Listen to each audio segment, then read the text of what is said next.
everyone to Haven of Horror. As always, I am subject.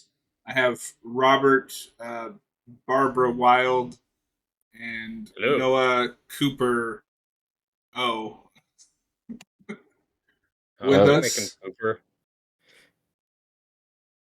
Yeah, he's the one I got to be that's going to somebody. ruin the whole thing. Uh, how's it going?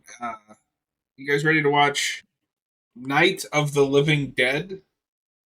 I am. Oh yeah, This often Um, unseen little cult gem.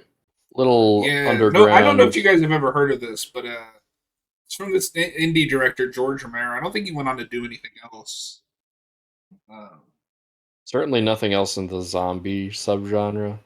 yeah, it's a shame this failed because I really do think there is like merit to this as a genre or a subgenre. Um, so this is Robert and I have the criterion because we're the cool kids on this commentary. Um, Great artwork. However, I always think of the VHS cover my dad had that has like the woman screaming and like the cemetery. Oh, interesting. I haven't seen that one. Um, Well, and the kind of one of the big things to know about this movie is its public domain status. So I'm sure there are many yeah, VHS releases of this picture. I You found had it. one of 27. Yeah, so this is the one that my dad had. I'll put it in our group chat because I remember wanting to watch this movie for the longest time, but like the cover scared me. Um, I don't know who that woman is supposed to be. Nope. Hmm. Well, it's like artwork spliced with just a still image from the Still, picture. Yeah, That's cool though. It's fun. I like the vibe. yeah. Um, so before we get started, in all seriousness, obviously this is the start of a trilogy. Because I kind of consider the stuff that he did later its own thing. Like it's not. This is still a trilogy: Night, Yeah, Dawn, and Day. Where does this yeah. rank for you in the trilogy? Because I have to be honest, this is probably my least favorite. That's just because all three of them are so fucking good. it's blasphemy though. Is it? It's blasphemy. You can't say that. Sorry. I mean, so I've always said that Dawn is my favorite, but some days I do prefer this just for how more small scale and intimate it is, and simple it is, and more for just that like old school horror vibe with the black and white. They should not ruin this movie ever by colorizing it. Not that anyone's done that. But no, I mean, I think I would put this at my Wait, we're second not favorite. watching the color version on DVD. We are not watching the Ted Turner color version. I mean, you And can if you want. I think it will sync up, but why would you do that? Or are we watching the 35th anniversary where they shot new footage with the returning actor and he's like Oh, 35 years older? oh Do shit, you? that's what I have. Because Noah, you know about that, right? Yeah, you told me about that. Okay. That's really silly. Well, and my favorite part about that is of all the actors to bring back, it's the random zombie guy from the beginning. well, it's because you got to see his origin. Yeah. It's the special Yeah, edition of Night of the Living Dead. It expands upon it and gives you more story. Ah, Jesus. because if there's anything that's vital to the plot that we need to know, it's where the zombies came from. And as always, if you haven't noticed from the thumbnail or the title, this is part of our ongoing remake and original commentary series. There were plenty of remakes to choose from, but we went with the only one that's worth watching, which is the 1990 remake. I have seen far too many of those remakes, Robert. Um, I have seen Night of the Living Dead 3D with Sid Haig. A guy, and that one I hadn't heard about until recently. I was like, "What the fuck is this?" That is And a I remake know, in name only. okay, and I know there was an animated one that came out recently-ish that people were just like, "Why?" it's Yeah. so Okay. So what's I've never seen crazy it. is that's like the second or third of the animated one of these. because there's like a CGI animated one that has like Oh god. Tony Todd and Danielle Oh. Harris. Oh, I weird. thought I that don't- that was the one Robert was just talking about. No, he's talking No, about I that saw a Night of CG the one. Animated Dead or whatever that Yes. came out a few years ago. Oh, It came I and thought that went. was the Nobody same cared. movie. Yeah. Okay. Have you guys seen Wow. any stills of that movie? No, just like a poster or something. Yeah, that movie But weird. came That and went. also. So that also has Tony Todd. No. No, the other one has Tony Todd. Yeah, Okay. the other one has Which is Tony not Todd. cool. The I can't only keep person, up. There's too many animated ones. this one, the new one has Josh Duhamel, Katie Sackhoff, and Catherine Isabel. Okay. And it looks. This isn't interesting to anyone except the three of us, but it looks like that. Yep. Yeah. As far as I'm aware, it has never come to a streaming service. Blu-rays may exist. I know the movie came out. I don't know where to watch it. Well, I mean, I was gonna say earlier that's interesting that Tony Todd is in 2 remakes because he's in the live action '90s Yes. one. Which, Yes. coincidentally, it is a pain in the ass to find sometimes. Sometimes So it's the on one, YouTube currently. Currently so on the YouTube. second one that he's in, the one I was talking about, that's also animated, is Night of the Living Dead: Darkest Dawn, also known as Night of the Living Dead Origins, also known as Night of the Living Dead Origins 3D. Oh, Oh, so And many he, 3D and ones. not only is Tony Todd in it, he's playing Ben again. that's awesome. Oh, I'm sure that looks like shit. Oh. Well, do we want to get into the picture? Yeah, here We could just. talk. We could talk remakes of this film Yeah. all day. I Oh, think it's time dear to start the God. picture. Uh-oh. Okay. This is the last thing I will send you guys before we get started because, dear God, this is Night of the Living Dead, whatever the fuck I just said. Darkest Dawn. Oh, this is the CGI one. What the hell? Oh Jesus! It looks like It's a a PS1 PS1 game. Yeah, exactly. Okay. Let's get started. This is 1968's Night of the Living Dead. Is everybody That's at right. timestamp 0? I am. Yes, I'm ready. 1 second. Sorry, I'm using my Xbox this time because I didn't want to switch inputs. And it's been so long since I watched a movie on Xbox, I don't remember how this works. Alright. Timer. In 3, 2, 1, go. So I think I do see Dawn before this. Maybe. No, I definitely see. did. No, I definitely see Night first because I don't see the original Dawn until after Snyder's remake comes out. Because I saw Snyder's remake in theaters and it scared the shit out of me. But my dad, because that was the only one I think my dad had. I don't know if Dawn was still hard to get at that point, or was hard to get at that point already, or if he just only had Night. But I watched Night because my horror experience as a teenager was whatever my dad would let me borrow. But yeah, we were talking about this off screen. So you have the Blu-ray and I have the 4K. Unfortunately, there is not a huge difference because there's no HDR on this, which I think is a shame. It would have at least enriched some of the color, or black and white in this case. The contrast. So it's not a great upgrade, but I'm still glad I did because I do like to have the best format.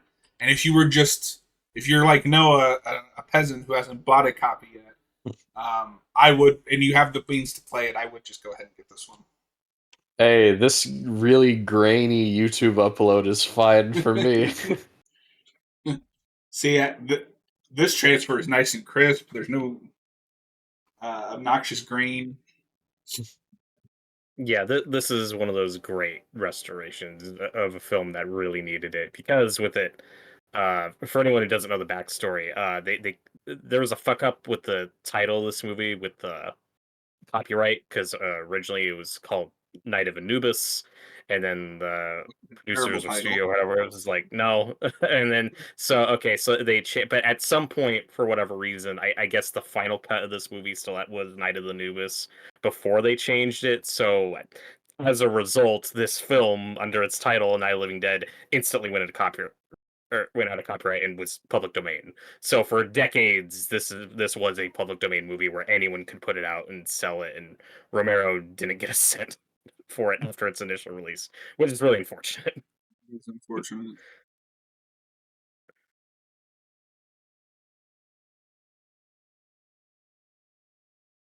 But I love this opening. You know, these actors aren't amazing or anything, but the dialogue is feels very realistic. I like the banter between this brother and sister. Mhm. And I think this guy playing Johnny, I think he's one of the producers. Oh, okay. I mean, we'll get The into it one, in the remake, but they cast Bill Moseley in that role, which is strange. yeah, but it's fun. But then this guy, though, I think is the producer who goes on to help develop Return of the Living Dead, the unofficial sequel to this movie. So this movie has a Oh, weird history of just splintering off into different John franchises. You Russo, got, is it? or am I, unless I'm thinking of Russell, I think this guy's Russell Striner, but I Hold think he on. was involved Hold on. I'm for pulling it like a up. story credit. Um, John, you're supposed to know these things. it's surprising. Like, I know a lot about the making of Return of the Living Dead, and I know some about Dawn of the Dead. I don't know much about the making of this film. Uh, Yeah, I'd like to Okay, learn more. so we were both right. It was both John Russo and Russell Striner. Russell Striner is the guy okay. playing Johnny here. They both Okay. developed Return of the Living Dead. So yeah, it's just really interesting how you get two completely different franchises out of this movie from Well, different that's people. because, John Russo and Romero fundamentally disagreed about the direction to take the franchise. Hmm. That's why Russo takes the Of the Living Dead title. Movie title rights are so strange to me. Like, Yep. oh, I get the Of the Living Dead. You can have the time of day and just name it Of the Dead. So this is interesting. So there's a guy named Billy Cardill in this. I believe he's probably one of the TV presenters. His daughter would go on to star in Day of the Dead. Oh, there you go. And I think, funnily enough, I hated Day of the Dead the first time I watched it. It's now become my second favorite of the Oh trilogy. wow. I love that movie now. I was gonna say, yeah, you love that movie. Um, I know we were kind of talking about where this one falls in the our rankings of the trilogy, and I guess my ranking is Dawn, Night, and Day. Day is my Ooh. least favorite, but it's still really good. The Day has like the best human villain. He's great, yeah, and it No, it has just the isn't best with him running effects. that monkey farm. No, I mean Day of the Yeah, Dead is Tom Savini's masterpiece. Like, Yeah. if you it ever has the doubt best Tom effects. Savini, just go watch Day of the Dead. I guess I just don't find it as rewatchable as the other two, but it's also the one I'm least familiar with. Mm-hmm. So, Well, ah, and I feel like that's a movie that's been reevaluated because it was hated when it came out. yeah. People were like, "Why isn't this as fun as Dawn of the Dead?" Because it's a different movie. 'Cause it's miserable. Yeah, I do think Dawn of the three has the best ensemble when it's just that group of four people. All that stuff's Yes. great. I do have the same ranking that Noah has. Dawn's my favorite. Then I'd put this one, and then Day is at the bottom for me. But Day does Stuck have with a those really couple of great frauds. matter. Yeah, Eh, Day has great gore, great human villain, best zombie in Bub. The Yeah, Bub. scientist's great. I like the lead girl. My biggest problem with Day is there's just a lot of repeating from Dawn. Uh, Whereas this and Dawn feel like two very distinctly different movies. Though Day certainly has its qualities that make it stand out. Like, it is a Yeah, great but I mean, trilogy. come on. Jamaican Flyboy is great. Okay. He's great, but when that movie ends with our heroes getting in another helicopter and going away, I'm like, okay, this is starting to get a little familiar. See him land on that island. Any But island. So, but here we have the the very zombie. important first zombie that gets its origin. Oh, it's not fair to the movie because it is of the time. But I find what drags this movie down for me a bit is Barbara. She's really fucking annoying in this movie. Yeah, she goes from being our final girl to just kind of being in the background. Yeah, and I mean, of all the characters, I think the only one that I like is Ben. Yeah, Ben's great. Because he's the only one that's like getting stuff done. Yeah, Cooper's too busy fighting, and then those two farmhands are just dumb.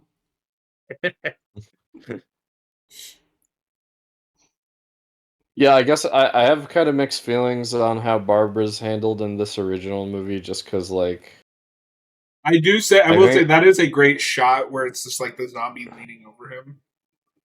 yeah.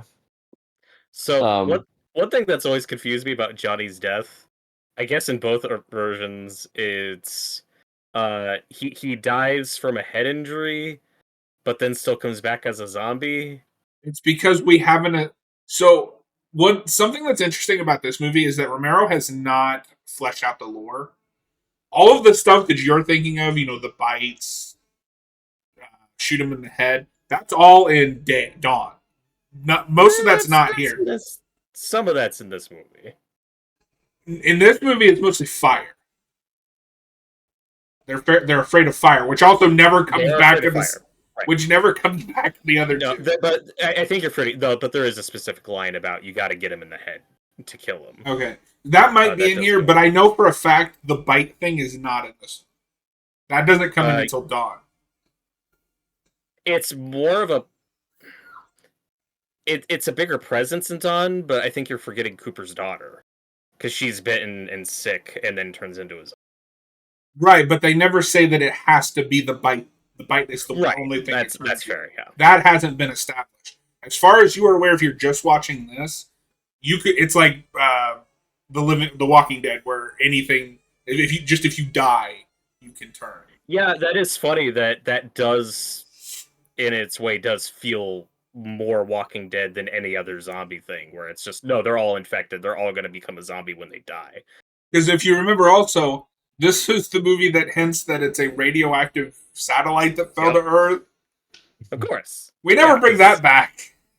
No. But to be fair, I think that's just because Romero doesn't actually care like what caused the outbreak. And him and Kirkman are like the only ones that get it. It doesn't matter what caused the outbreak. The story is in what happens next. Mm-hmm.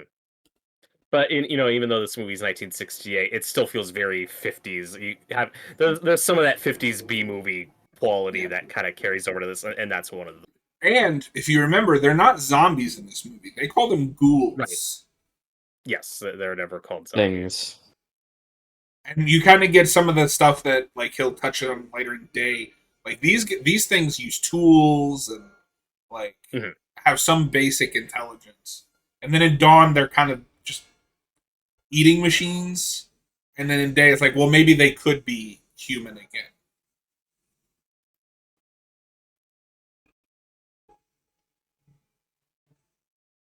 Yeah, Romero talked about that, where it's like, oh yeah, I didn't even call them zombies or think of them as that, because zombies, of course, traditionally were like voodoo things, like they're a bit more supernatural, kind of like witch doctor type stuff, like folklore, those things of just the literal idea of just a living corpse. Obviously, Romero didn't invent.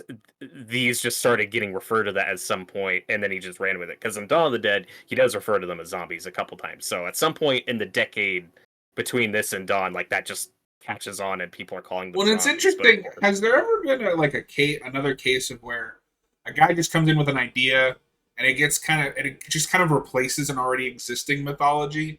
Like we don't ever do the voodoo zombie thing again.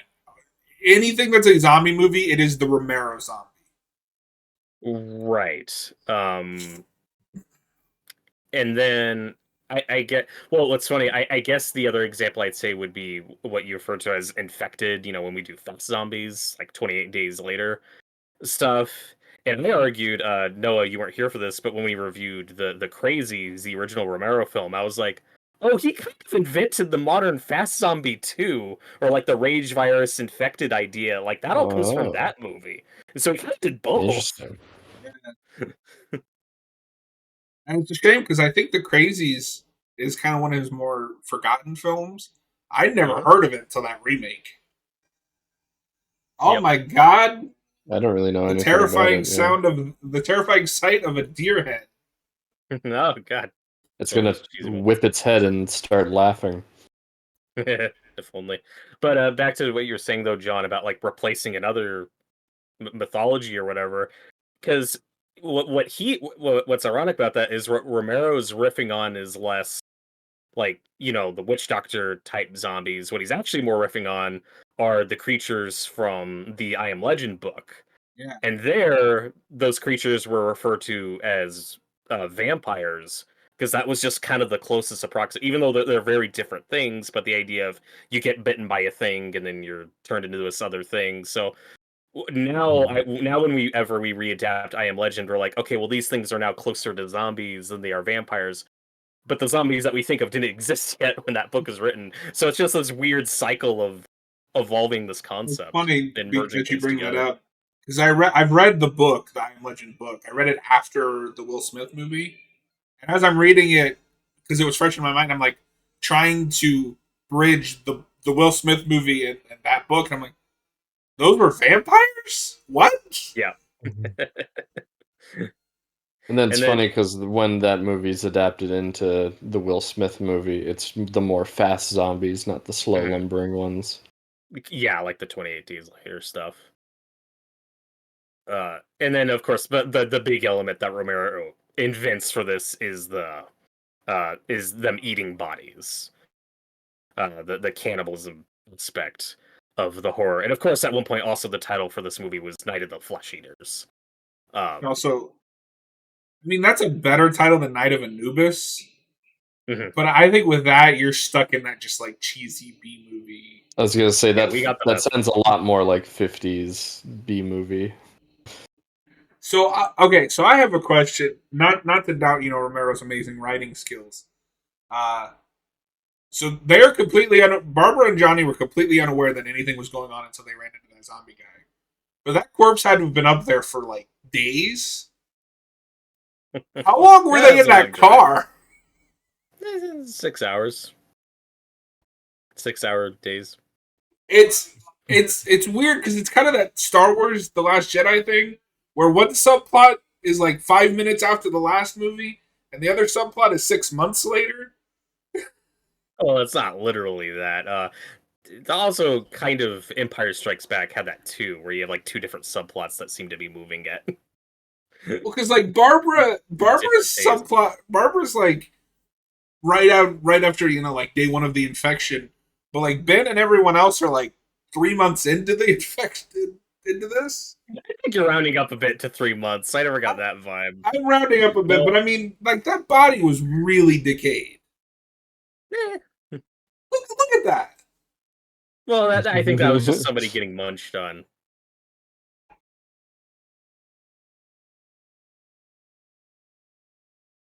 I think it's just a movie.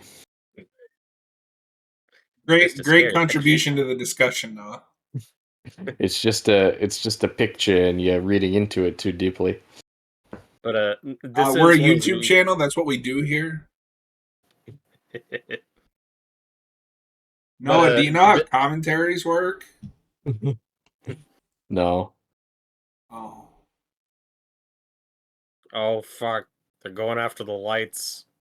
oh, real Not the quick. Sorry, lights. because I still had the page up for that Darkest Dawn movie. You know who plays Cooper? Ooh. The villain from Day of the Dead. So Oh, really? Joe Yeah, Pilato. Yeah, he voices Harry Cooper. That's amazing. We're It's just going like down to freaking out, Barbara. Frankenstein. I just love the idea that like we're gonna remake Night of the Living Dead and get a bunch of Romero alum to voice characters.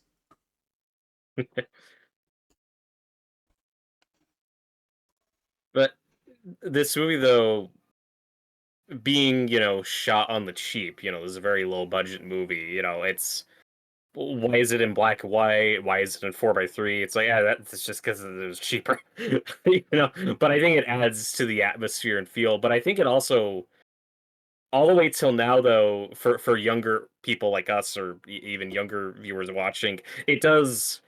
If you're really into horror, this does kind of paint a false picture of what like the 60s were like in terms of film.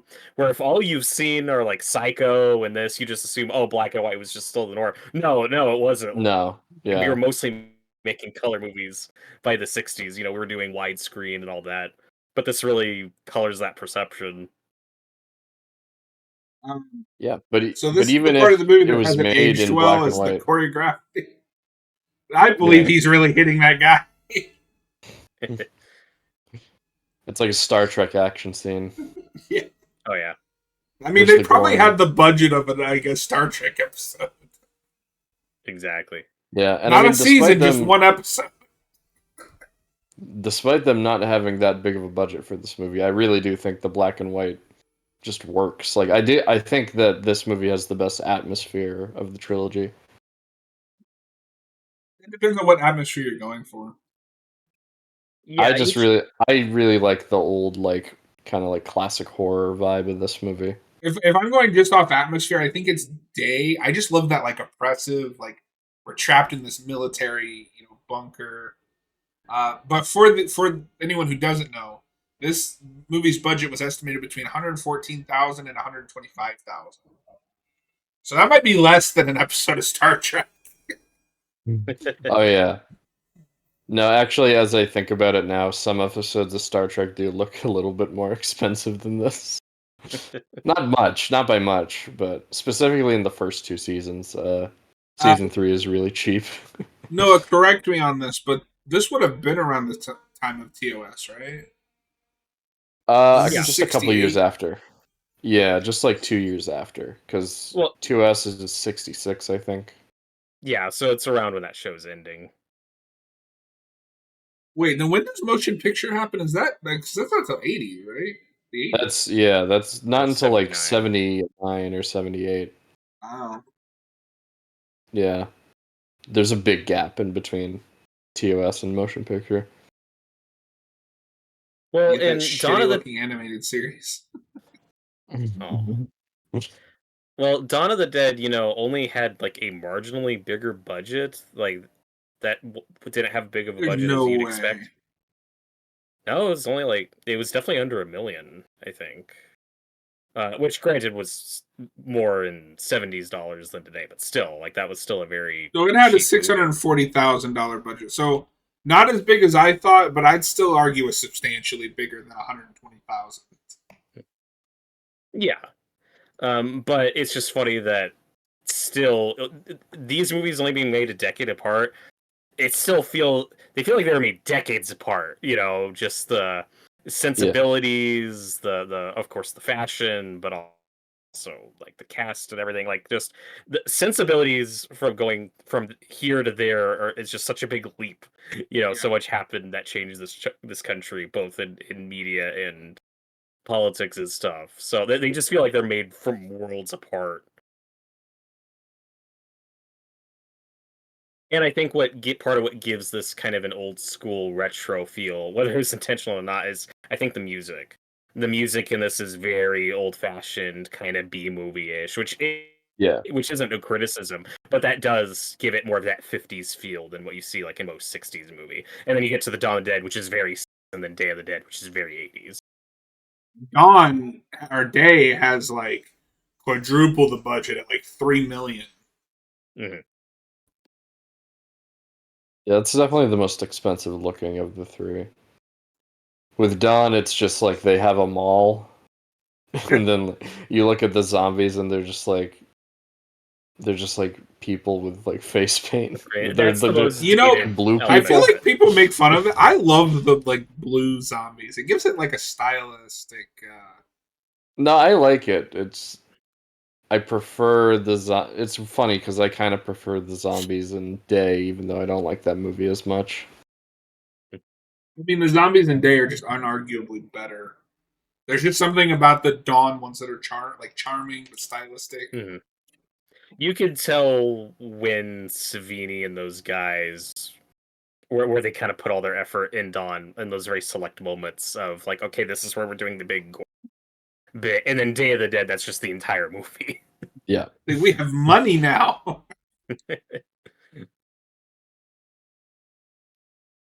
I want that to be the movie pitch. Romero's like going to investors. Well, what do you have for this movie? We have a mall. Yeah, we got them Yep. all. And that's That's it. We got a mall. We got them all and some face paint. I mean, to be fair, it is a big mall.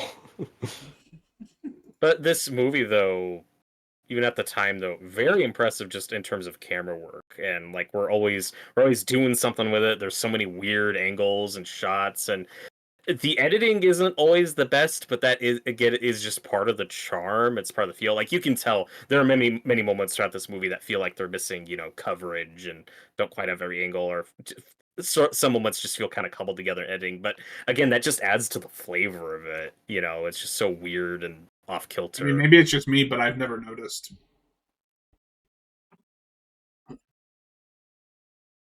Yeah, there's a few jump cuts that I'm noticing here Mhm. and there.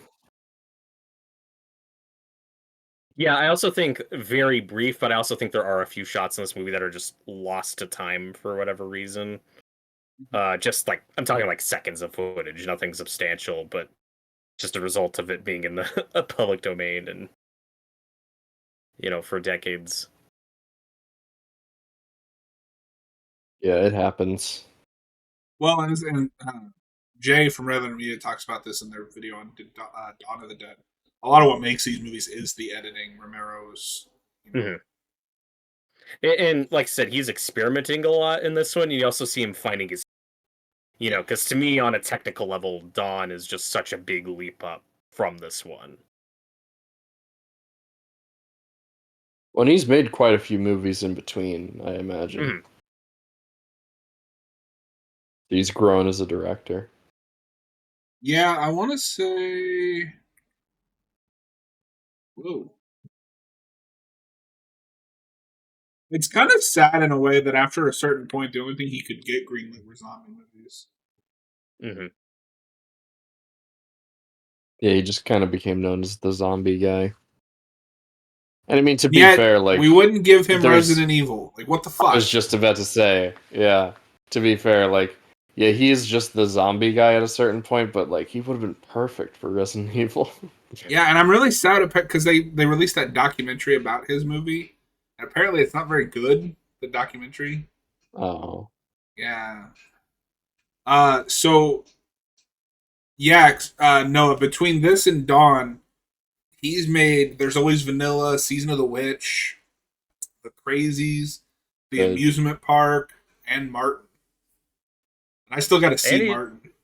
and he directed I well after this though in the 80s, yeah, he did direct Creepshow. That's kind of the other big thing he's remembered for outside of right. this franchise. I like how I was just talking about I like movies that. between Night and Dawn, and then he's like, Yeah. yeah, after that, sometime after that, he directed Creepshow. Yeah. Well, because you didn't mention it earlier. Because I wasn't talking about what he directed in the 80s. Anyway, he's directed a lot more besides zombie movies, folks. I want to see. I do want to see Martin. I'd heard they were going to release a 4K with the long rumored director's cut, which is apparently the definitive cut of that film. I don't know if that ever came out. Yeah, and unfortunately, I've only seen like his zombie movies, so I gotta check out more of George What a R. R. fake fan. George Romero. Wow. Well, I mean, George R. R. Martin. That's a different.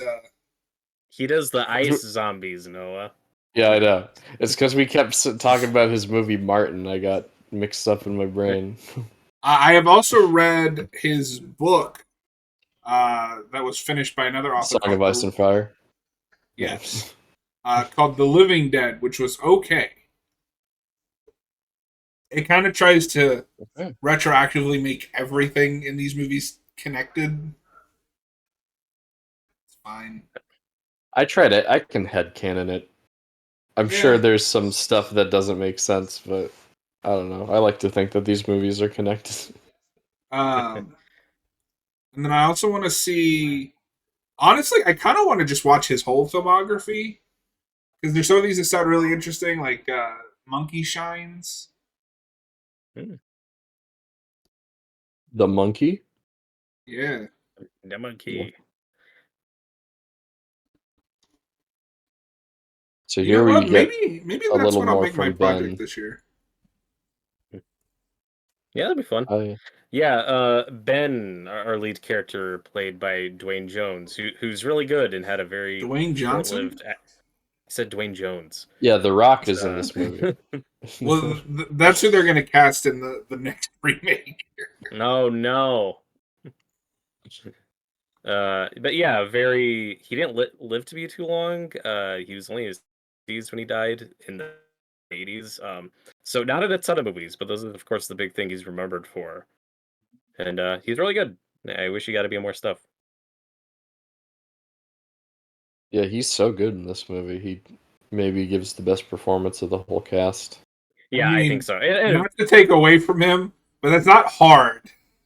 Right. Yeah, this movie was made on the cheap with very few actors with a ton of experience, so kind of need to know that going I in. think Barbara's okay. It's just the character's not great. Hmm. Yeah, I also don't think she's a great actress. Yeah, I think she's fine.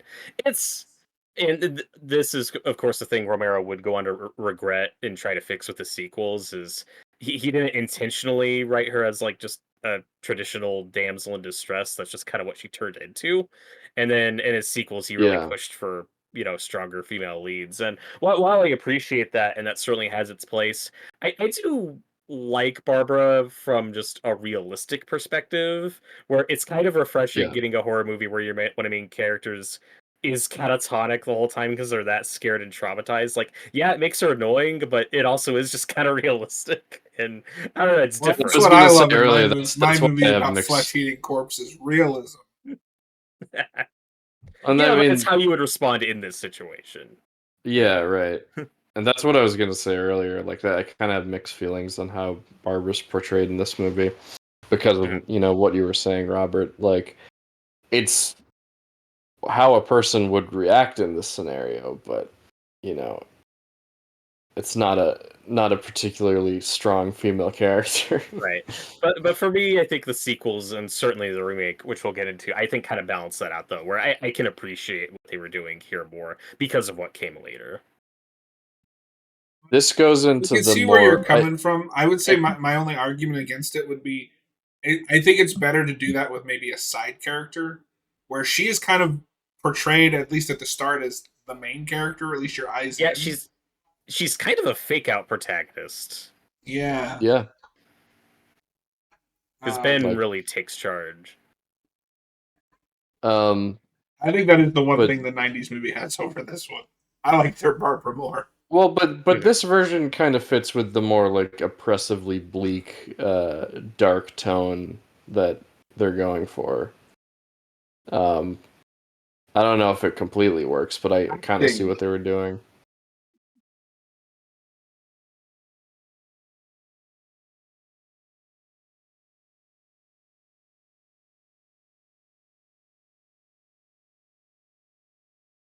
He's dead, Barbara.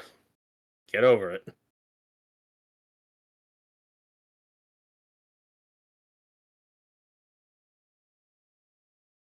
But and of course, famously, the story goes with Dwayne Jones has been here. This was not written to be a black character. Uh, Romero wasn't really concerned with that, but when he was auditioning actors for this role, Dwayne Jones just happened to be black and happened to give just the best performance in the audition. So he hired him. He wasn't trying to make a political statement, but then that just adds to kind of the legacy of this movie. And what makes it stand out is this is 1968. It's the middle of the civil rights movement. Well, You can't not think about that when Well, you have a lead black character in this No, no, movie. you can't. and that's what I love about this movie. And I think we've forgotten in modern day. You can't set out to make an important piece of art. You do it by accident. Mhm. And even Romero forgot that. I watched Land of the Dead. But I I'd don't also remember argue, it, but I did I'd also, watch it. argue- I'd also argue though that with Dawn of the Dead, he did still have a point he was trying to make. He was deliberately saying things of that movie. He just had a good balance to it. Wasn't at the forefront. Also, It's just not baked beating into you the over the head story, with it. right? And then I you get to mean, the end. the image of zombies in a shopping mall is pretty obvious. Well, but that is Like, more so born of like, this is where I have to film. This is all I can afford. I'm gonna make this movie, and I'm aware of it, but I'm not gonna make the movie about it. It's just that is the natural subtext because this is where I have to make the movie. okay. Yeah, I don't entirely agree. I don't think it starts from that place. I think that's a case where the story comes first, and then he's just able to do it. No, because he talks about the reason it's a mall is his friend was like a manager there or something. He's like, I could make a movie here. That's what they did. Because what's the story like? It was new and it hadn't opened yet or something, so he had a few weeks or a few months just to film there. No, because they had to film like around the mall's business schedule, so like they would film Okay, at night and shit. gotcha. I think Because it's been a minute, but that is the main thing I do remember is he had a friend that was like just showing him around the mall, and he's like, I could make a movie here. Okay, and they were still brand new though. Like they weren't like a phenomenon until the 80s. Yeah. Where they were everywhere. Like it was still very much a new thing in '78. You couldn't make Dawn of the Dead now. Yeah. Nobody goes to the mall. Yeah, that's your twist on it. It's dead. It's the dead mall. Oh, you know what you could do? You could do like a zombie movie about online shopping where a bunch of zombies are on their computers. When is somebody gonna make the zombie TikTok movie? Is that The scripted? Dead Zombie- Mall like sounds a like movie the about- Asylum version of Dawn of the Dead. You could do a movie about zombies on their phones. Like that's not obvious at all. That already exists. Stephen Oh. King wrote it. It's Oh, of called course it Cell, Oh, where your Never cell heard phone of it. turns you into like a not a Romero zombie, but more of just like an infected crazy person. Hmm. And they made a Now, shitty movie out of it starring John Cusack. Now, you mentioned this earlier, but the zombies being afraid of fire doesn't stick around in the sequels or in what we think of as traditional zombie lore. That's clearly to me just a carryover from Frankenstein. It feels like just a callback to that. Which also Frankenstein, you have to acknowledge, like the book as being another prototype of just the idea of a reanimated corpse. That's always Are influential you on saying all the these things. Frankenstein's monster is a zombie? Kind of. I And then mean, but the fear of technically, fire. yeah.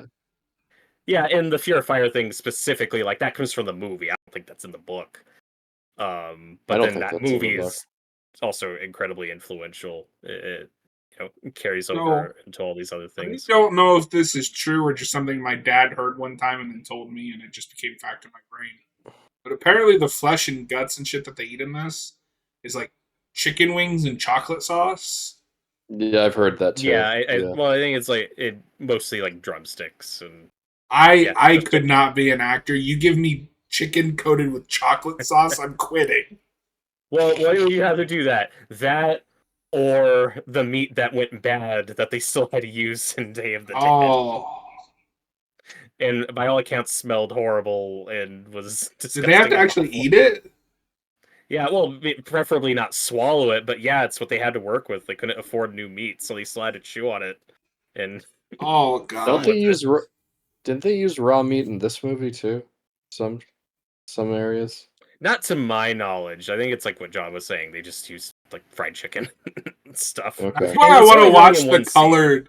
That's why I want to watch the colored version. Can you just like see the chicken leg covered in chocolate sauce? I think they color it flesh colored, but Yeah, I don't but know. I think that's like primarily one. We get like one token scene of like close-ups of them chewing on meat and stuff. That's not throughout the whole movie. It's really just one You scene. couple because you get Well, one eats a bug.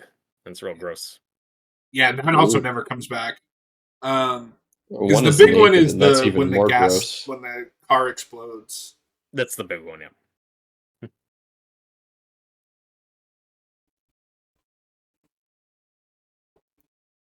You can tell it's And the all- '60s. Yeah, and also the other big talking point with this movie and just its place in history is so many people saw this as a Vietnam allegory, which could feel weird in from a modern lens. But again, there was just a lot of stuff going on in 1968, and this is such an intense, oppressive, dark film that you can see where people would draw those parallels. And then Noah, because The you've movie played is it, just Resident Evil 4 has an entire section that is just based on this. oh yeah. Remember when you're trapped in the house and all the Yeah. When you're with that one guy that is creepy towards Ashley. oh, because Robert's never played that. So Robert, there's a section where you're just trapped in a house and you have to fight a bunch of enemies, and it's very this. But in the cutscene, because that whole game is about protecting the president's daughter, this guy that's kind of helping you looks at the president's daughter, who is vaguely a teenager somewhere in there, and goes, "I see the president We has don't know. equipped. I see the president has equipped his daughter with ballistic." Are we gonna make a YouTube short? You want to clip that out of context? No, no, no! Wait!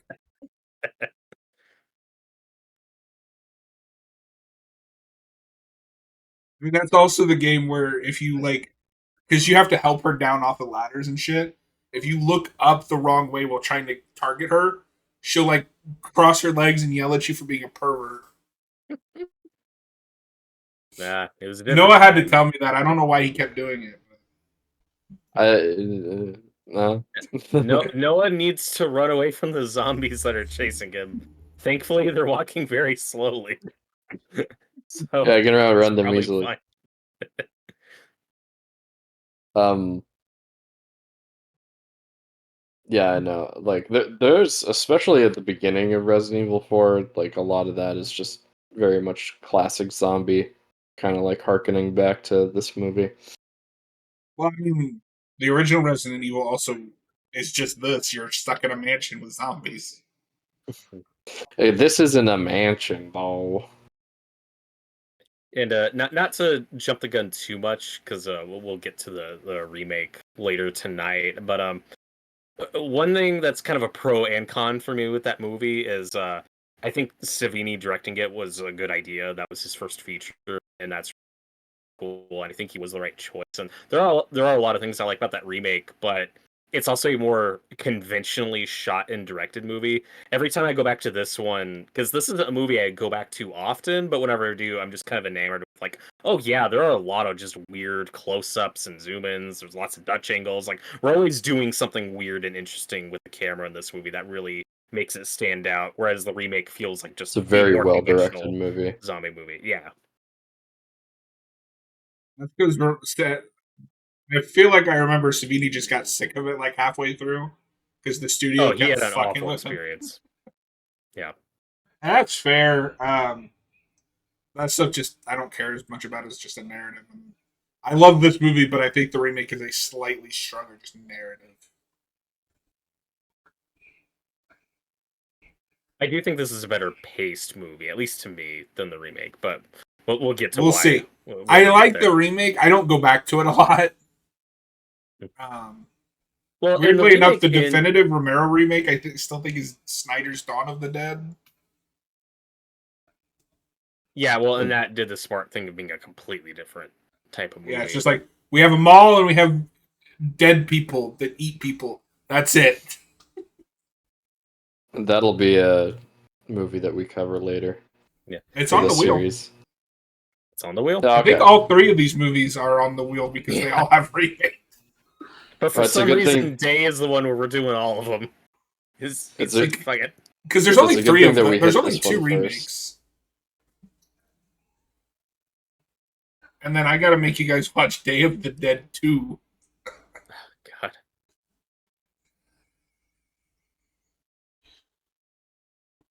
Yeah, and I don't know if this is really what Savini was going for with his remake, but I do think visually, partly just because it's in color, does feel a little more tonally and stylistically like the other two films in this trilogy with Dawn of the Dead and Day of the Dead. But it's because those are much more modern feeling movies than like this one just has like very distinctive feel from those other two.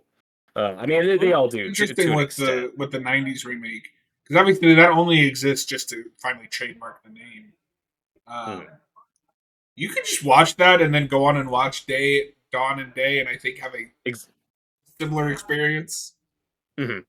Yeah, with Dawn of the Dead, it's weird just because it's like the impression you get is that this apocalypse is lingering for like months, maybe a year, but we're also in a completely different decade from this one. It's very Fine. strange as a sequel.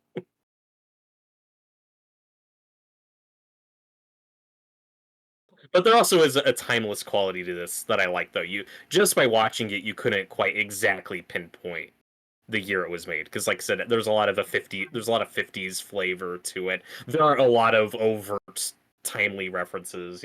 We talk about Vietnam and all these things surrounding the movie, but the movie doesn't, so that does make it a little timeless.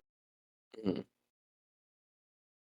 Dawn of the Dead and Day of the Dead weirdly do So, feel a lot more cemented in when they were made. so for me, this is where the movie shines, where it's just like these characters arguing with each other because they would rather fight than just work together. Yep. Romero had a very interesting view on just people. Oh yeah. Like our buddy Austin always talks about how like cynical, Carpenter is. I think Romero might have him beat. Yeah. But also I think this is the movie Carpenter's always wanted to make. Because like, Assault on Precinct 13 is basically this, but not.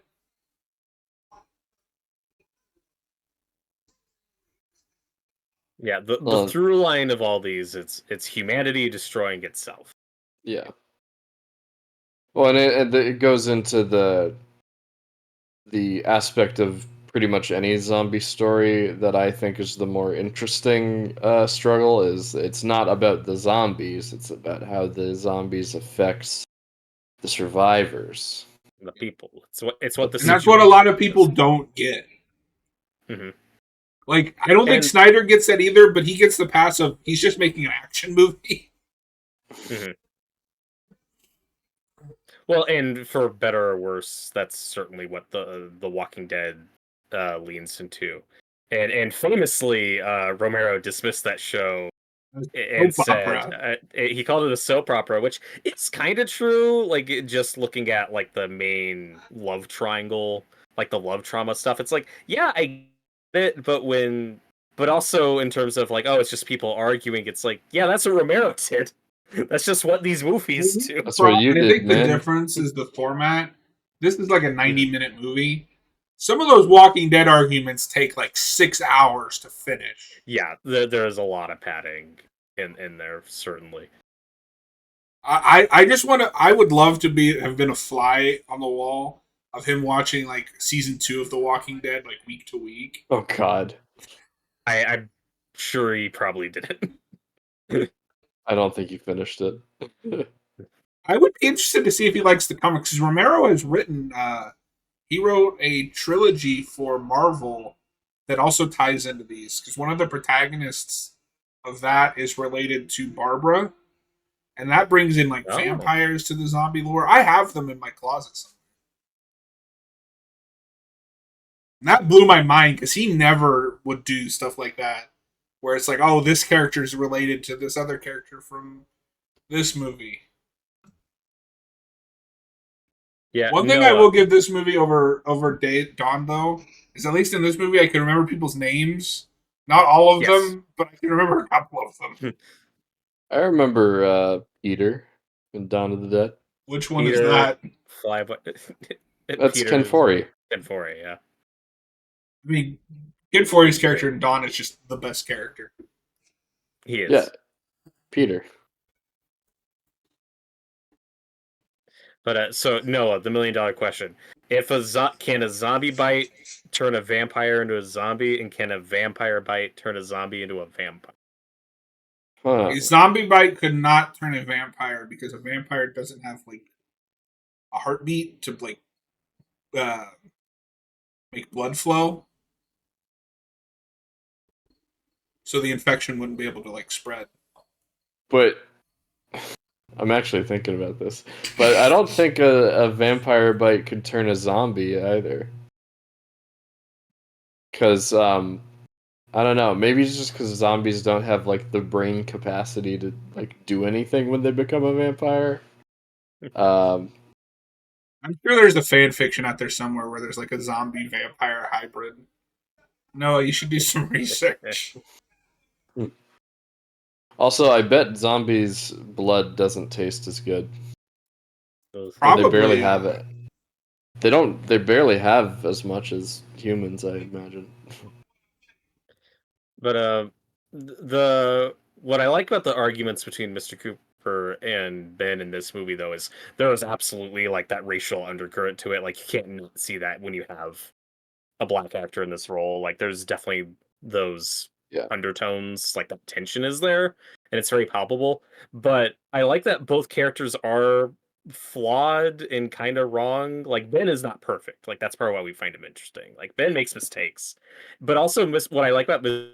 Cooper is he's not a completely one note character. There is a degree of nuance, or you at least understand. Okay, this guy's just really scared for his daughter, and every thing that's motivating it is that. So you get where he's coming from. He just can't handle this situation. It just completely spirals and gets worse. Like he's certainly more of the villain than Ben is, but I like that both characters are flawed. You know, in this Well, and I think situation, that's an just kind of interesting brings take out the aspect worst in of the them. remake of they're both kind of just assholes. Yeah, well, in the remake, everybody's at an 11. They are. This is the much more nuanced versions of these characters are in this movie. Well, and I think with the remake, it's because Barb is like the level-headed, reasonable one, so everybody else around her is just insane. Oh, weird. Noah, have you watched that yet, or is this going to be a blind reaction from you? That'll be my first time. I don't know. Yeah, I don't know. I don't really know anything about the remake other than, Savini Nice. directed. Yeah. Well, Mr. Cooper in this one, like I said, he is an asshole. He is in the wrong, but he's not like evil. And in the remake, there is absolutely no attempt to make you sympathize with that guy. He is just a horrible ass. You don't even feel like his wife likes him. Wow. Although to be fair, that is more just that's a sign of the times. Mhm. By the '90s, the like traditional family stereotype was dead.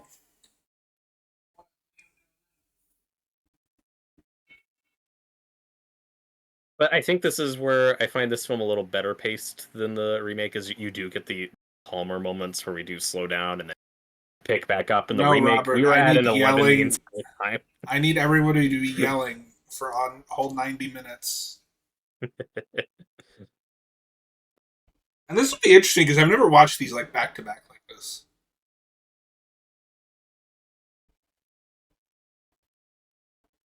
And then of course this little girl is also one of the like many faces of this movie. Like One you of the see constant like posters. re-releases and posters with her face on it, which is just spoiling the end of the movie. Yeah.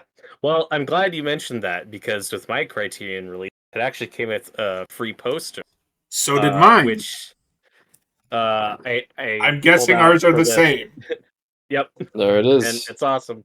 There it There's a is. face, and I was gonna frame it, but I guess to be dicks, this is not like a standard 11 by 17 poster. It's like an inch bigger than that, so all my poster frames cannot fit this. So, oh well. Oh, That shot my idea of trying to frame this for my background, but you can Have see you it now. read Have you read all this on This the essay back? on the back. No, it's Yeah, like a so Noah, you newspaper, but it's get awesome. the poster, and then Yeah. you also get an essay on the back. Like, look Oh, how long yeah. that is. Well, That go is ahead. Get that is reading. usually a standard Yeah, thing for Noah, read Criterion. it out loud for us. I can't even see that on your Or, camera. sorry, Robert, read it out loud for us. You're the one that has the damn thing. Oh no, we're fine. We have like 30 minutes of this movie left. You know what is annoying, Robert? You may not have this issue, but so when you open this, the 4K is tucked back here behind the poster, and then the Okay. Blu-rays are over here. You know what, John? You could take that Blu-ray disc, put it on the other side. Yeah, but then 4K it'll be disc on it. mismatched because there's two Blu-rays. Well, it's just special features. It's fine.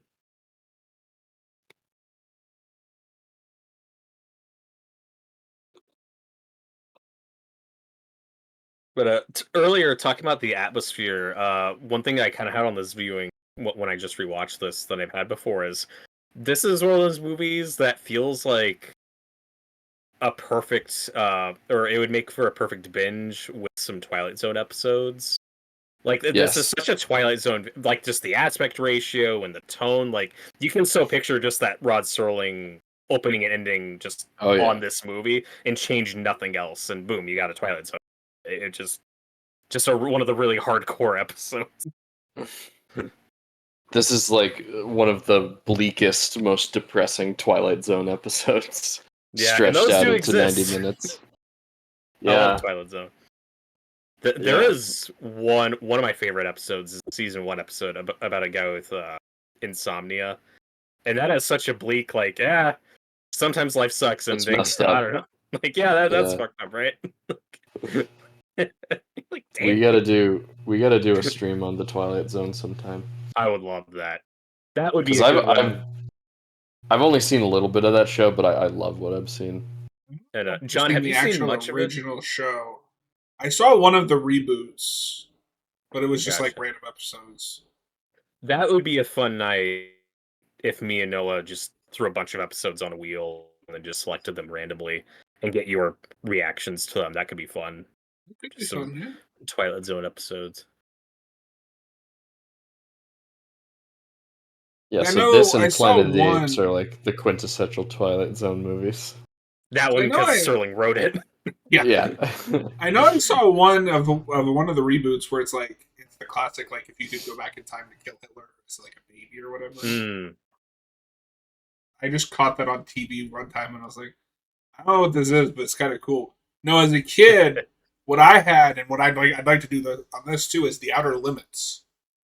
And I've Oh never seen yeah. any of Outer Limits. Me neither, yeah. I don't remember any of it at this point. I just remember I loved the Outer Limits. And then my dad had all of the Night Gallery on VHS tape, and I watched a couple Yeah. episodes of that.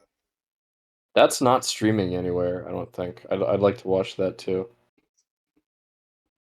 I want to see that Tales from the Dark Side, I think it's called, because Romero had a hand in that.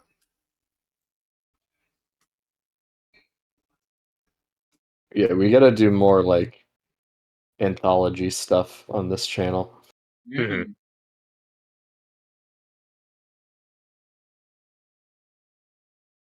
But anyway, here we're about to get to the news report where they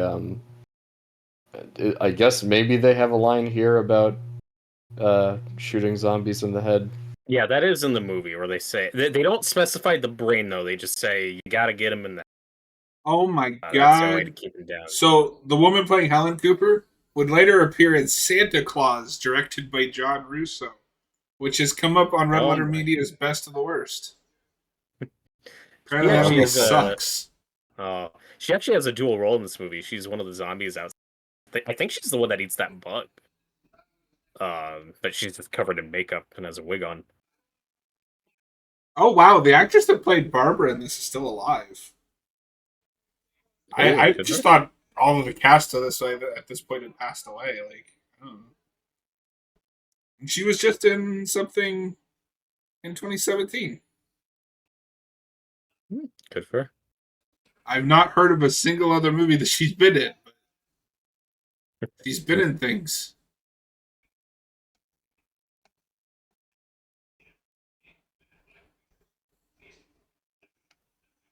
Persons who have recently died are coming back to life. Oh wow, the actress that played Helen Cooper just passed away a couple years ago. Oh, R.I.P.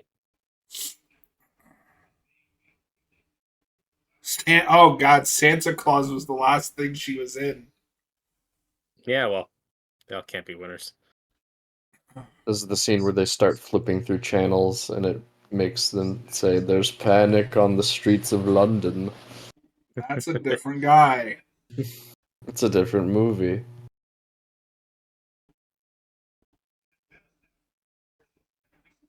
They'll be fine. They're setting up rescue Yeah, stations. so see, here Drugs and it's stuff. just people who have recently died, Mhm. not people who have been bitten. Mhm. Romero even came up with the Walking Dead lore and he didn't know it. And he hates that show.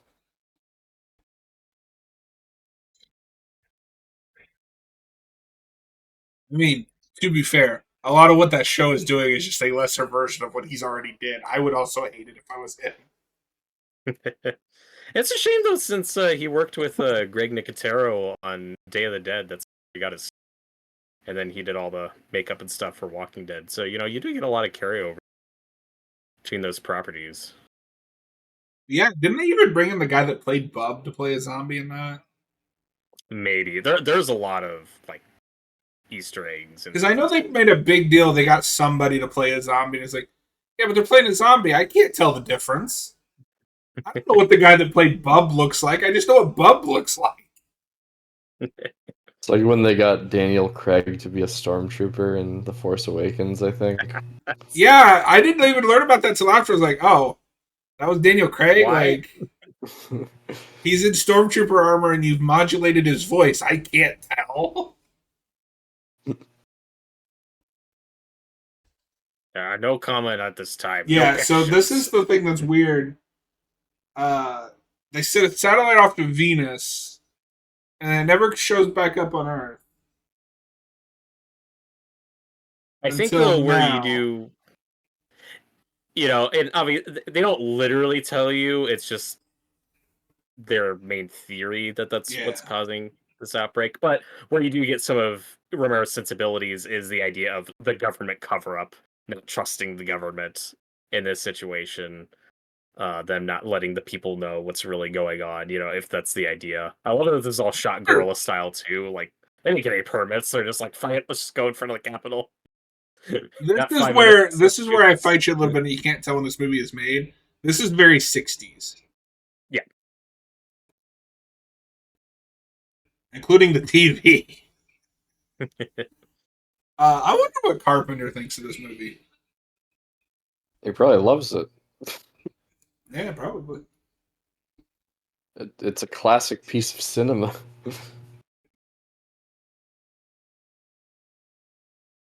But yeah, no, that is the one aspect that's kind of aged. Mhm. Uh, the main conflict and the actual story is very timeless. Yeah. So, Especially because since you guys are more into like the filmmaking aspect. So, are they just like, pointing a camera at a TV? Is that what's happening right now? no, like No, that's just I don't know, probably like a map or something. I don't entirely understand how the technology works, but it looks like they just have film this they just yeah, it's overlaid a some couple sort of like footage imposed onto the like right. image of Or, the or they TV. have like a shot of the TV with just the TV square cut out on the screen, and then they just put those elements on top of each other, like what we're looking at here. But also what I think does it give it a bit of a timeless quality for most of the movie is the fact that we are in a farmhouse. You know, we're not in the suburbs, we're not in a city, so this does like if you've ever been to a farmhouse, they can feel very out of time, like or from a much older decade. time, depending on where you are in the country, does feel like it goes by slower in some areas than others. You know what? This is just You kind know of a what standard isn't for most. timeless? Hmm. Diary of the Dead. Is that the found footage one? Yeah. It's all about them making a movie to upload to social media. And if there's Oh anybody that's god. knowledgeable about social media, it's an 80-year-old film director. But Well, Can a zombie meanwhile, be a tweet?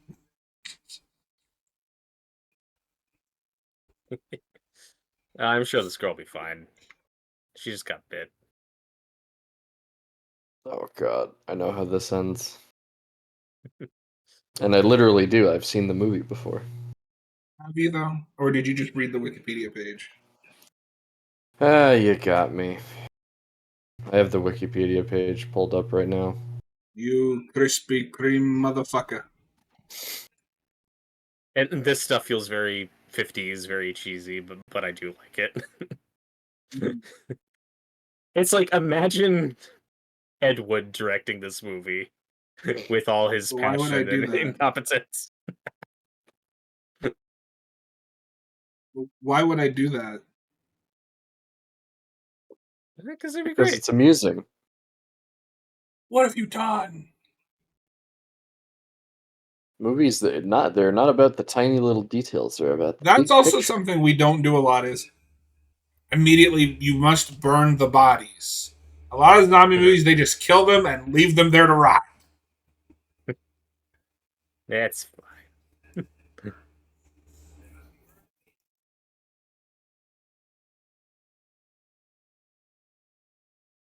You know what would help you survive in a zombie apocalypse like this? What's that? A high hide. You go up high Okay. and you hide. Okay.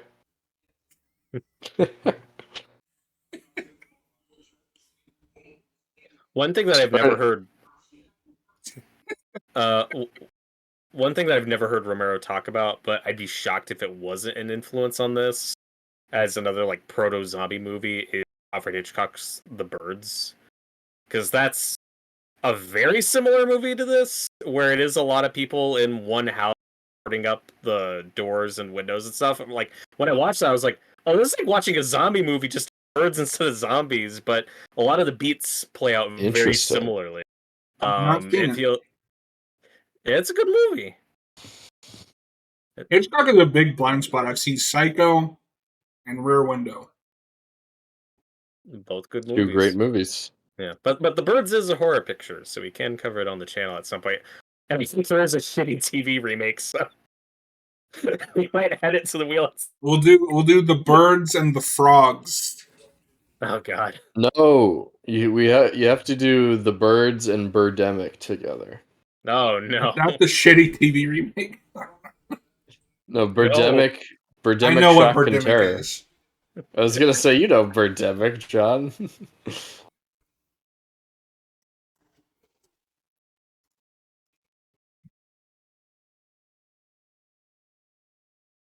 There's no scene in the original The Birds where they fight off birds with hangers, right? Okay, so Robert, I can't find anything about a TV movie yet, but are you ready for the remakes from Platinum Dune starring Scarlett Johansson? Oh, sure. If That's that's fine. even still happening. Maybe I'm thinking of The Birds 2. Maybe that's what it was. It was like a decades later TV sequel. So maybe that's what I was thinking of.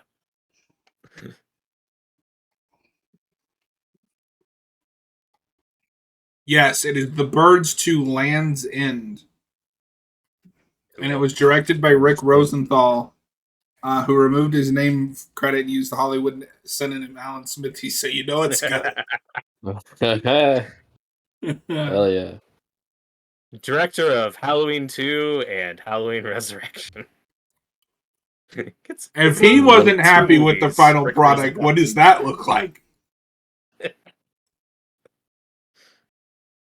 Alan Smithy also made one of the Hellraisers, right? Hellraiser 4. Yeah. It's the same guy. Yeah. Although Hellraiser 4 is not terrible, it's just compromised.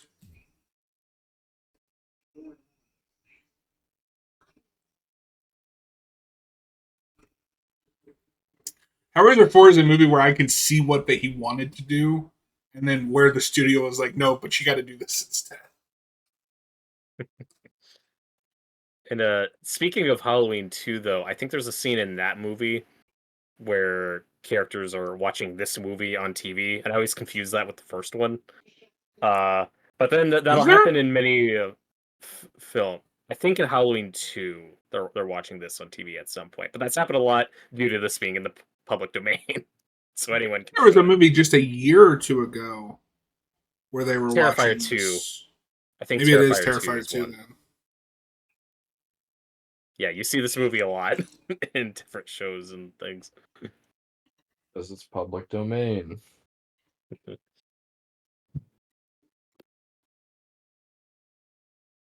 No, I think maybe you're thinking of in the first Halloween, they're watching The Thing from Another World. Yeah. So in the first Halloween, they're watching The Thing from Another World and Forbidden Planet, I think. But they say it's 3 movies, like it's a 3-movie marathon, but they never show you what the one is. And then I think in Halloween 2, they retroactively say that the third movie was Night of the Living Dead, or something like that. So like, so I often just assume that's from the first one, but it's not. Oh. Do you guys believe that Tom and Judy, or whatever her name is, do you believe each other? That was the most over edited kiss I've ever seen. It's drama. It's Shakespearean.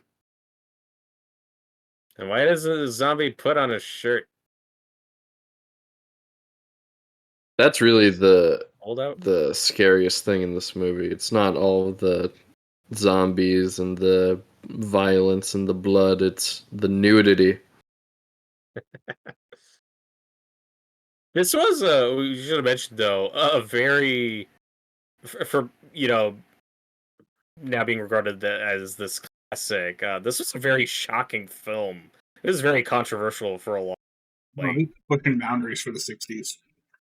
Oh yeah, like you can do this. You can if you're independent.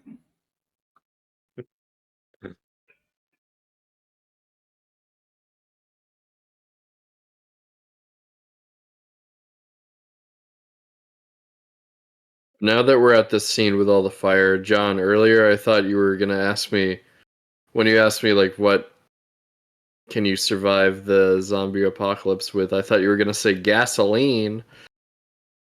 Missed opportunities. We Come have to start on. this whole thing over again. Alright, timestamp I had to 0. go for the Lost World reference. That's what Robert and I do. That's all we do. Yeah.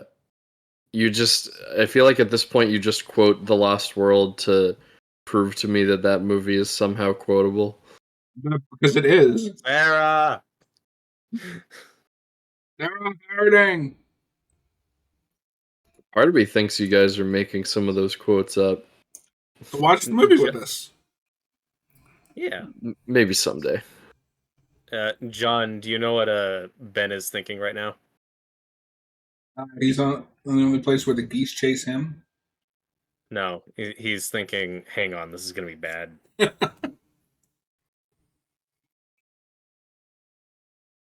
I don't know what any of this means.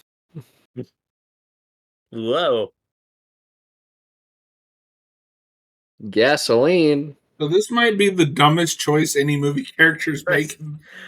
This sequence is a little clunky. This is one of the scenes I can point to that I think is improved a little in the remake. We are about to see Ben do something very stupid that I think does throw his character under the bus a little. Well, because I remember when I watched this the first time, I was like, what the fuck just happened? It's very awkward. Just the staging of it. Like, Ben, don't do that. Yeah, it's just it's very contrived. It feels contrived.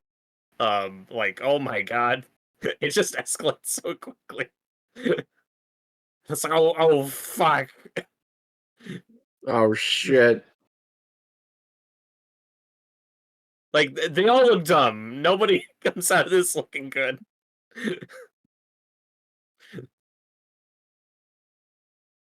Oh shit. We're on fire. Stop, drop, and roll.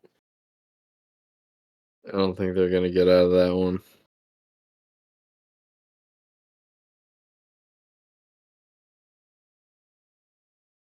What are But you doing? It's on fire. You can't use the gas now. and then this part's awkward where her jacket's caught on something, but it sounds like an ADR line they threw in because they didn't get a good shot of her saying it or something. I don't know. Yeah, It's a very awkward sequence. It's just caught in the car somehow. Don't ask questions. Point is, they're dead.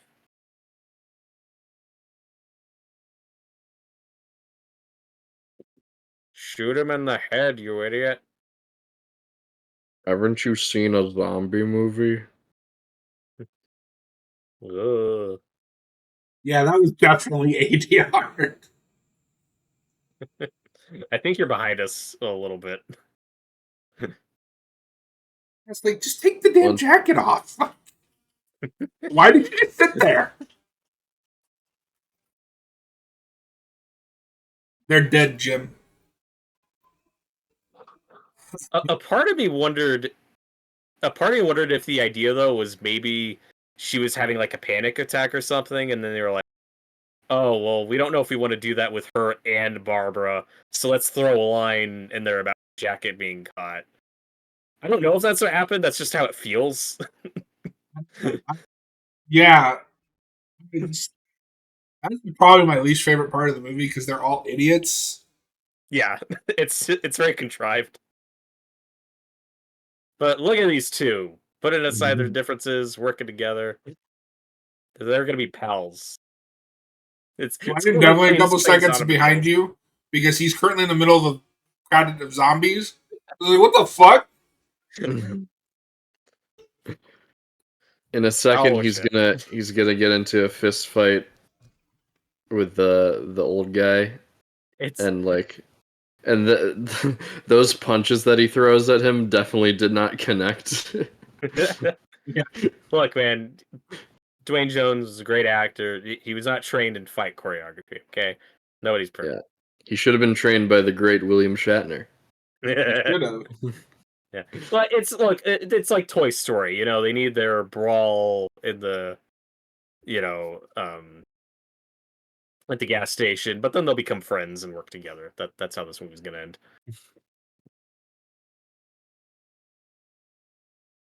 Okay, so here's This is like the where, token scene, here's where they eat the meat. and now it's fresh and crispy. Some of that It's cooked does for them. look.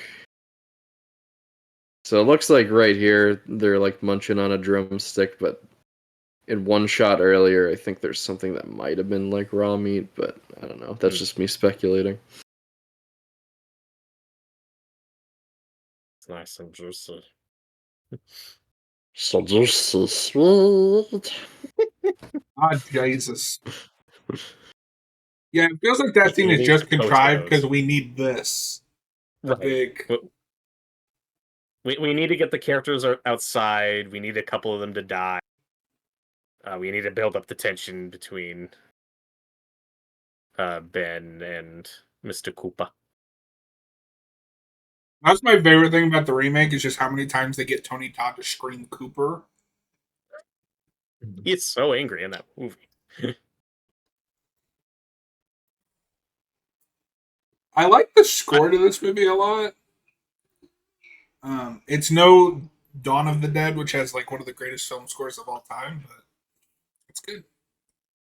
I'm glad you mentioned the score because last time I watched this, I had a holy shit moment where I was like, some of the music in this movie, Noah, is from the Graveyard Shift episode of SpongeBob, the Hatchling Slasher episode. Like some of that music is this Wow. music, Really? and I was like, oh my god, I'm gonna I have to never watch noticed that that. before. Yeah, I'll point it out to you sometime. It's been It's forever since when I've seen that episode.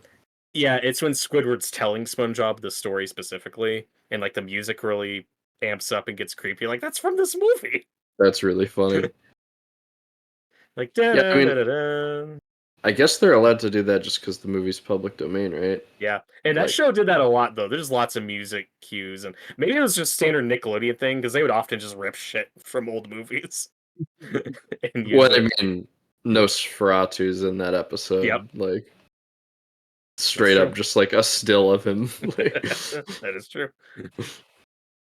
I love scenes like this though, where the characters are just kind of down and like, well, we're probably fucked. Like this is the nothing low tonight. point. Hmm. I say this is the low point. Basically, every scene in this movie is the low point. The whole movie is. Yeah, It's not a good time. for a movie called Night of the Living Dead, this all happens and really goes south over the span of like a couple hours. Like it don't last that Whereas long. Dawn is like weeks. Yeah, exactly. Dawn, they're doing pretty good for a bit.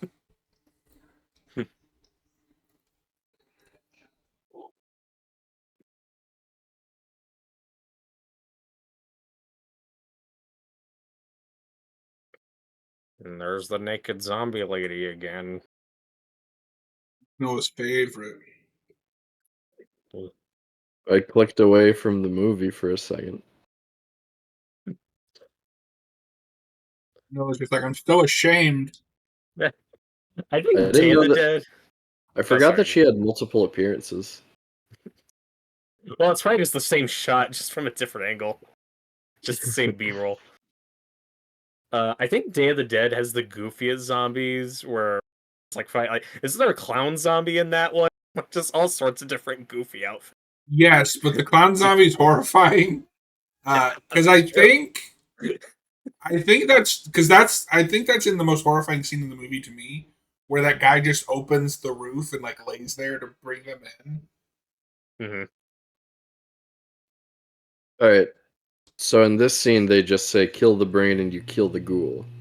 So that is that is like something that comes from this movie. Yeah, Okay, so and the headshots also, come from this. and this also feels like the most direct carryover into the movie is like these militias, all these going out hunting them. That's not always a thing we do in zombie things, but that's a very specific choice in A both. very Romero thing. Yeah.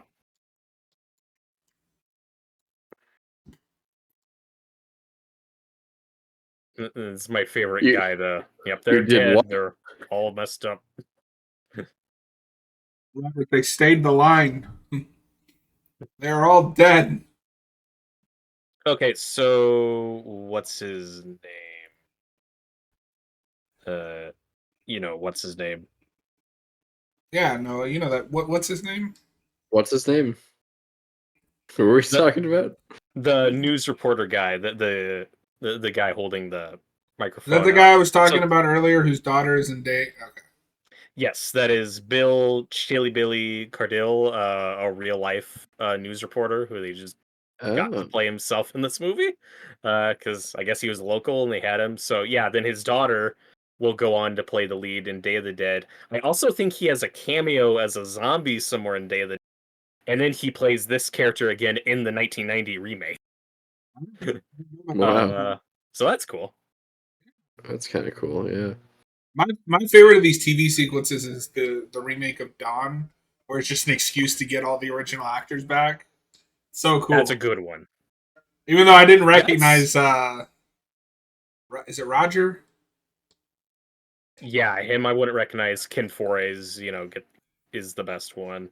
Is that John? Is that the best callback line though we've ever done? We do something different with it, and it's not Yes. stupid. Where he plays a TV evangelist and it has the line again, like when there's no more room in hell, Yeah, because the it's not dead a will walk the earth. It's just. great. It's not like Evil That's Dead cool. Rise where Yeah. they just start saying "Dead by Dawn" for no reason. It's oh, this guy is preaching at you, and he's just happened to say the thing from the original. Yeah, you believe that character saying that line. It fits the movie. Plus, the only person Great. that's one of those lines I think the only person that can deliver it is Kid 40. Right. That helps too. And this is where, again, this is one of the scenes where Mr. Cooper is an asshole, but he also has a point where it's like, okay, this isn't working. Let's just go in the fucking cellar. Yeah, but I also agree with Ben where it's like, if they get in here, you're in the basement, you're fucked. It's a death trap.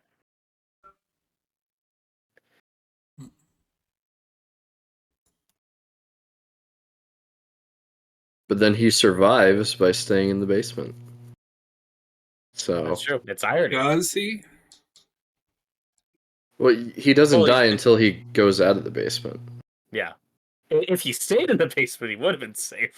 That is one That's the thing I tragic don't like irony. about the remake is they changed that whole thing. Oh, they Oh, I do? actually like. Oh, I like that change. Interesting. Yeah, we'll get to it We'll when we see. get there. This will be a reaction from Oh. Noah, but yeah, they do Oh change yeah, the. for- I like the. I like how the ending's different. yeah, we'll see. And there's something we'll never see in these movies again. He's They're so using fucking mad. tools. You should be fighting the zombies, not the people. Robert, it's People. been we've done 2 of these and have not added a single movie to our list. Oh, there you go. Well, I think we're trying to burn through a few of them before we start adding to it.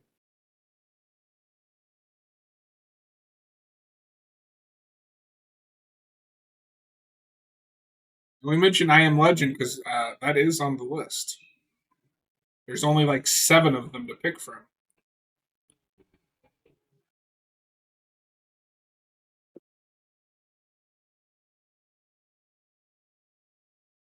Oh my god.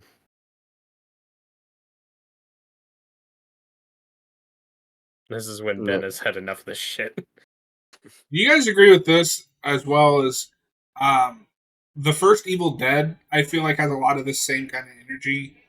Not only is it a bunch of people trapped in a small house with monsters, it's got that like low budget first time filmmaker. Well, Scrappy. and Romero and Raimi are both approaching that each material from a very similar place of no, this is a roller coaster ride where we're kicking off with the horror. We're not interested in like half of this movie being build up. It's just nonstop tension and scares and thrills.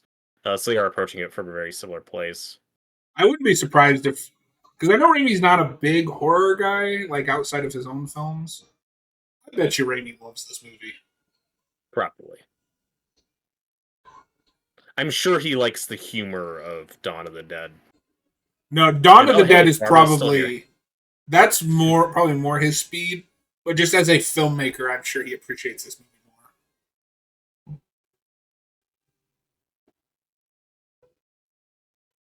It's the poster. One of the posters. This is the other big like graphic scene with the daughter munching up the dad. This is like the most disturbing, fucked up scene in this. And again, not something you see in a lot of zombie stuff after this with her using a weapon, but No, it's so weird, just like in my brain. the sound design is just so off-putting. Yeah.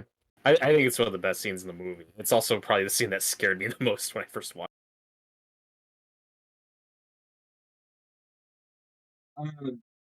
So, because I'm behind you guys, I'm pretty sure I'm getting to what ends up being Barbara's death. The first time you watched it, were you confused too? Like, wait a minute, did she just die? it. Yeah, I always well, I was forget expecting how her she to live, dies. but no, she dies. Just kind of off screen. But this death, Yeah. though, even though this is what, like 8 years after Psycho, which we've talked about on the channel, this still feels way more visceral than even, at least to me. Where there's just something about the way it's shot that's like, oh my god.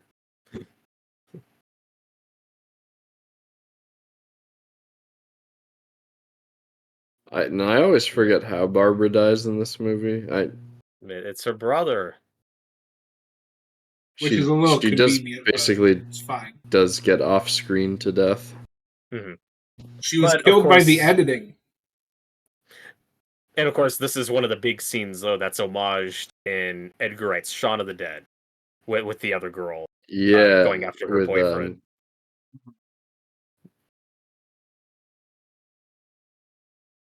Yeah, you have the other boyfriend guy getting ripped apart a lot like the guy in Dawn of the Dead, and then her getting surrounded by And all the then zombies. So it's like those yeah. two scenes spliced together. And then if Well, you watch she the like special features, apparently she yeah. survives. That whole thing is weird. Yeah. No, because so on the DVD there was like a thing that showed like what each character did after the movie ended.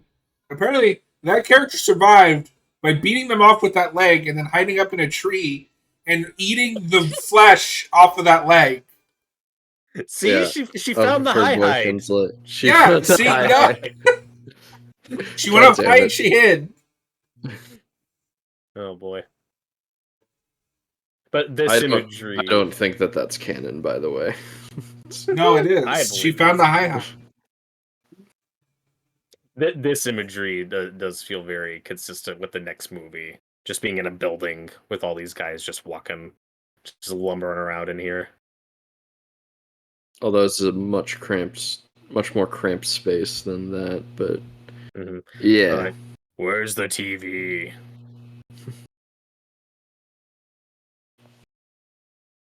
Ghouls growling. That's what my I subtitles say. if you had this, you guys had this, but the big, operatic score right here is very Godzilla-ish. Yeah, I could see that. Kind of similar vibe.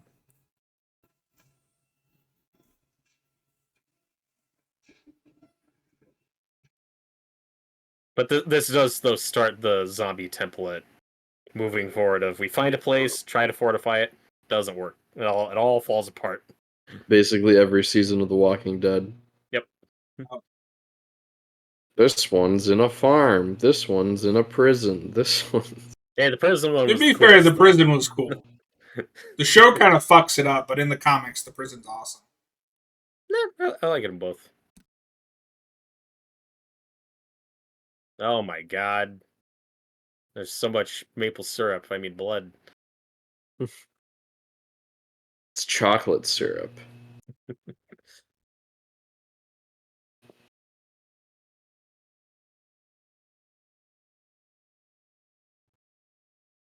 I do like how some of the zombies are just like wandering around confused looking.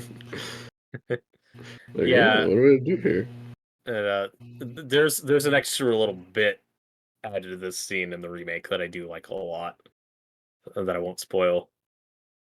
Okay, It you is better not. weird with this movie, and I know it's just because Romero's not thinking of lore or stuff like that. But she just like mutilates her mom's body and then doesn't eat any of it. I guess she was full from eating her dad. I don't know. I feel like, though, that is like the one thing they couldn't show that they had to do off screen was him shooting the girl. Yeah. That was probably even for them going too far. It's like, okay, that'll be off screen. No, that they have to wait for that until Dawn of the Dead, where Kid 40 just murders two zombie children. Noah, wake up! God, it's the Batcopter. I am awake. I wish it was Adam West Batman playing some cops. They're like, oh my I god. would also love It's Adam like West fucked Batman up, to be Robin. in this, watch him get torn apart. Oh, Wow.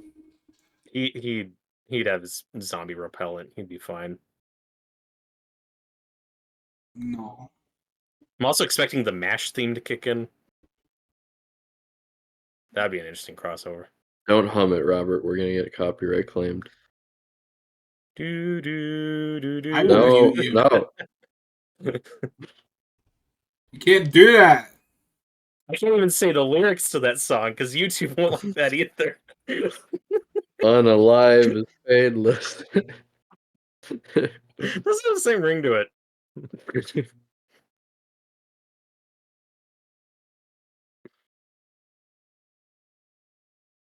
Now, so you brought up earlier how this role wasn't really written with a black man in mind, but Dwayne Jones was just the perfect person to cast for the role, and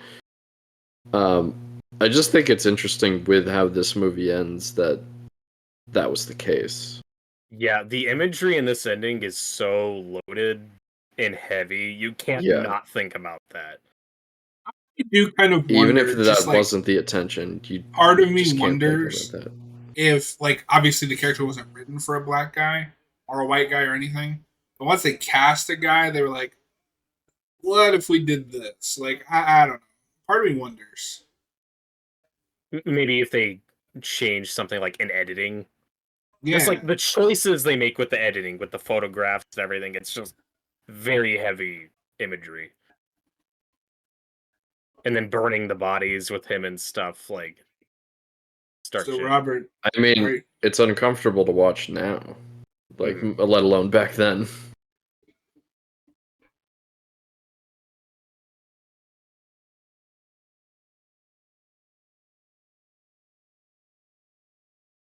Robert, are you ready to watch The Stand for 6 hours next Friday? No. We might push that back a week. We'll see.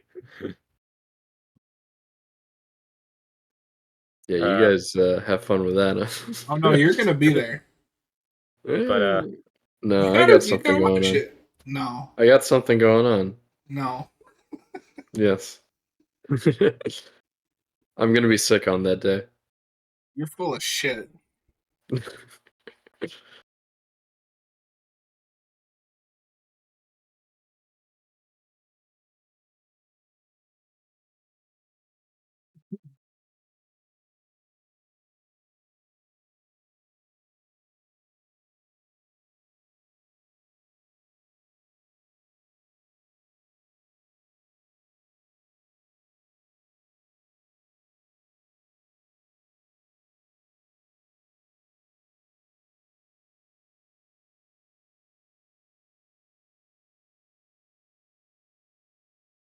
I do remember when I first saw this movie, though.